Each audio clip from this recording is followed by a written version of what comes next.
one mystery about prayer. Jesus was God on earth. Jesus was limitless. Jesus was full of abilities.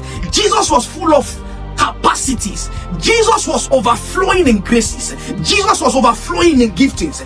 Jesus has no sin. Yet, the Bible said he prayed until the sweat in his body was coming out as blood. He prayed. Jesus didn't pray because he needed answers, because he himself is the answer. Jesus is the answer. He never prayed because he needed answer. He prayed so that it would be a manual for men to see, a stature for men to see. It will be a system for men to look up to. He didn't pray because he needed answers. No.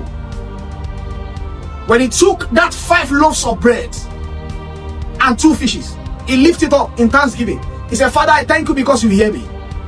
The same thing he did in the front of Lazarus' tomb. He said, Father, I thank you because you hear me. He didn't pray because he needed Lazarus to comfort. No, he can easily say it. Lazarus, comfort.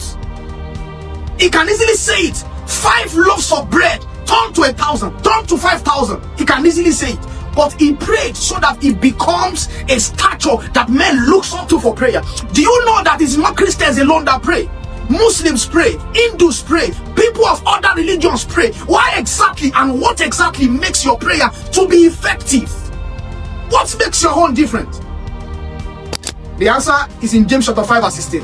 The effectual, fervent prayer, not a kind of religious activity, not a kind of ritual. Prayer is not a ritual. Prayer is not a routine. He said the effectual, fervent prayer of the righteous man availeth much.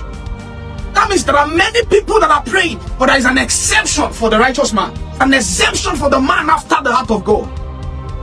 This is who you are becoming. I prophesy over your life that the grace of prayer rest upon you, the spirit of prayer rest upon you.